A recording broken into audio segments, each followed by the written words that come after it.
Olá pessoal, tudo bem? Eu sou o André. Vim aqui pra falar mais uma vez sobre o tarô com vocês, né? E hoje, pra gente dar continuidade nessa jornada, né? Nessa saga de conhecer os arcanos maiores, né? Vamos conhecer também a jornada do louco, né? Vamos falar um pouco sobre a carta do mago, né? Que é a carta de número 1.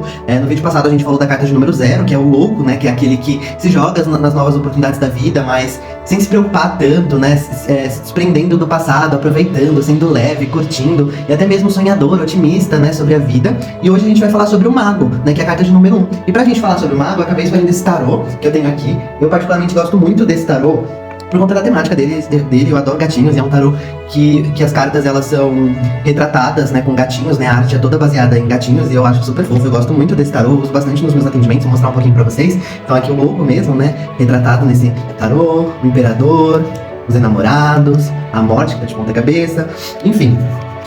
Eu adoro esse tarô, mas hoje pegamos ele para falar sobre o mago, que é esse querido aqui, né? O mago, ele é conhecido como empreendedor do tarô. Por que ele é um empreendedor do tarô? Bom, como a gente já falou no vídeo passado, pra gente entender o tarô, a gente precisa fazer essa leitura de símbolos, né? Então a gente pode começar pelo número 1, né? Número 1, o que ele pode representar pra gente no tarô, né? Ele representa aquele primeiro passo, né? Aquela iniciativa, aquele começo, né? Então o mago, ele é um empreendedor justamente por isso, porque ele é aquele que dá iniciativa, aquele que faz as coisas, aquele que dá o primeiro passo, né? Aquele que, enfim, coloca a mão na massa, né? E aí a gente tem outros elementos que trazem essa simbologia do mago, né? Que trazem essa energia. Então se vocês repararem aqui, ó, o mago, ele tem um caldeirão, ele tem as velas em volta, né? E até mesmo as flores, né? O que isso nos traz como elemento? Primeiro a gente... o que isso nos traz como significado dos símbolos, né? Primeiro a gente pensa no mago. O mago é aquele que é sábio, né? Que realiza suas magias, né? Pra, enfim, alterar a realidade, conseguir conquistar os seus objetivos. E eu acho que é meio que essa é a essência do mago mesmo, né? E esse bruxinho está fazendo exatamente isso. Ele está fazendo suas magias ali no seu caldeirão, com suas velas e etc.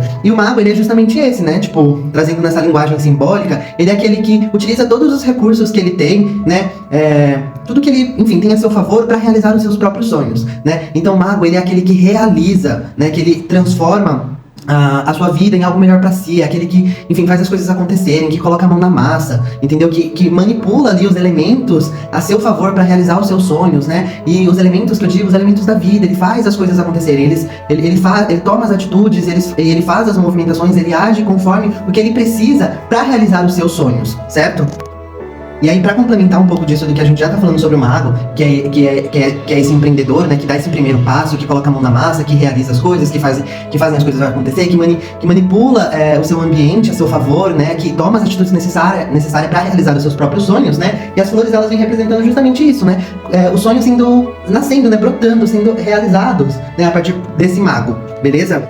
Mas para que tudo isso aconteça, o mago, ele precisa ser confiante, ele precisa ter essa autoconfiança. Então, a carta do mago, ele também fala muito sobre essa autoconfiança, né? Sobre acreditar em si mesmo e acreditar nas suas capacidades de realizar os seus próprios sonhos, de fazerem as coisas acontecerem. E mesmo com receio, com medo, acredita em si, acredita na sua força, na sua capacidade, no seu conhecimento e mão na massa, sabe? Tipo, se joga, vai pra prática, né? Realiza os seus objetivos. Esse é o mago, né? Essa é a força, esse é o poder do mago.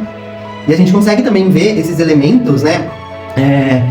De autoconfiança, né, com ele todo sério, ali centrado, focado, esse gatinho tá sério, centrado, tá focado e realizando aquilo que ele deseja, mas enfim, tipo, tá muito claro qual é o objetivo dele, ele vai lá e ele realiza. O chapéu de bruxa, ele pode trazer essa conexão com esse conhecimento, com essa sabedoria, né, com até maior, assim, sabe? Porque é justamente isso, o mago não é aquele que simplesmente faz, é aquele que tem os recursos necessários, que tem o conhecimento necessário pra iniciar, sabe? Pra colocar em prática e pra, enfim, realizar os seus sonhos. E mais do que isso, ele também representa esse conhecimento infinito que existe a partir da sabedoria e da prática, né? Porque pra você ser expert em alguma coisa, né, você precisa mais do que só saber sobre aquilo, mas você precisa, tipo, praticar aquilo que você sabe. E o mago, ele é essa movimentação, ele tem esse conhecimento, né, representado por esse chapéu que tá conectado com algo superior, né, representando uma grande sabedoria, e ele realiza esse sonho na Terra. Olha aqui, né, tipo, fazendo tudo que ele precisa nesse caldeirão e fazendo tudo nascer, né, tudo se realizar, que são essas flores. Então essa é a representação do mago, né, daquele que tem tudo que ele precisa e que ele faz as coisas acontecerem, que ele coloca a mão na massa e os sonhos se tornam realidade. Só que para que isso aconteça, também tem um outro aspecto da carta do mago, que é um aspecto de focar mais em si mesmo, né? A carta de número 1 é um número muito solitário, é o número 1, ele é um número que representa essa solidão mesmo, né? E o mago tá bem ali sozinho na dele, né? Enfim. E essa carta ela também representa um pouco disso, né? Que talvez seja um momento de você se afastar um pouco das pessoas e do externo e centrar mais em si, focar mais em você mesmo para você realizar os seus sonhos. E aí a gente vem para outra parte desse conteúdo, né, do vídeo, que a gente fala do aspecto mais sombrio da carta, né? E o mago ele também tem esse aspecto mais sombrio, que é esse desequilíbrio, né? Que é esse exagero. O que seria esse exagero? Seria esse egoísmo, né? Seria essa manipulação dos outros para atingir só o que ele quer. É esse só pensar em si mesmo, sabe?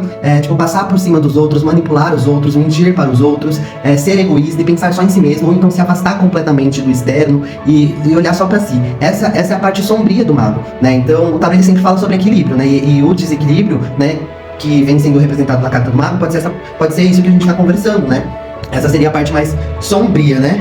E aí eu escrevi até uma frase aqui pensando no que poderia representar essa carta, né? E aí eu escrevi assim: uma frase que poderia representar a carta do mago, né? Faça agora, com medo ou sem medo, mas faça. Melhor feito do que perfeito. E o mago é justamente esse. O mago ele tem os recursos necessários para ele começar, mas ele é aquele que se aperfeiçoa continuamente, entendeu? Mas ele é aquele que realiza, é aquele que não fica parado, é aquele que bota...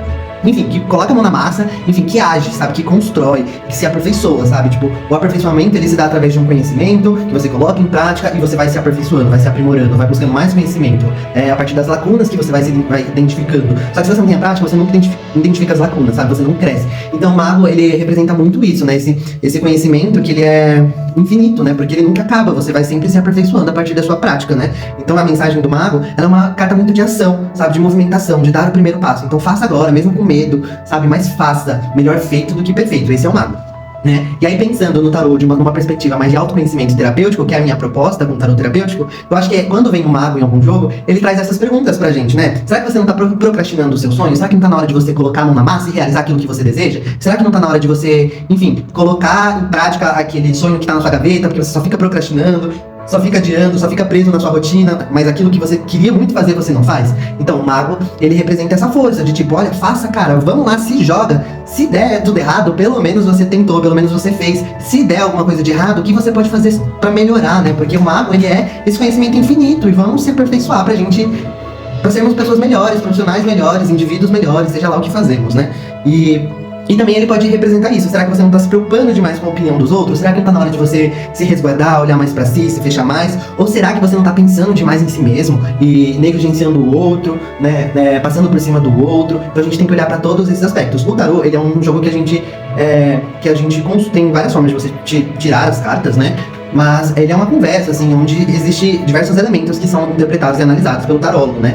No que eu digo a respeito às cartas mesmo, são diversas cartas, e essas cartas elas se conversam pra, enfim, transmitir a mensagem que a gente precisa escutar, né? Então às vezes parece meio confuso de saber, será que essa carta tá falando do aspecto luz dela ou do aspecto mais sombrio? Mas a partir das outras cartas a gente vai entendendo melhor, a partir da nossa intuição também a gente vai entendendo melhor sobre o que aquela carta tá falando, mas é importante, pra entender a essência do mago, compreender esses aspectos dele, né? Tanto luz como sombra, né? Mas enfim, é isso, gente. Era isso que eu queria falar sobre o mago. Eu espero que vocês tenham gostado. E, enfim, minha agenda para atendimento com o tarô continua aberta, então vocês podem me chamar. E continuem me acompanhando, porque o próximo vídeo a gente vai falar sobre a sacerdotisa, aquela que é um grande mistério, né? Aquela que é misteriosa dentro do tarô. Então, se você está curioso para conhecer a misteriosa do tarô, acompanhe o próximo conteúdo que a gente vai falar sobre ela, justamente sobre ela, tá bom? Então é isso, gente. Me chamem para fazer atendimento de tarô. Um beijo e até o próximo vídeo, até o próximo conteúdo. Tchau, tchau.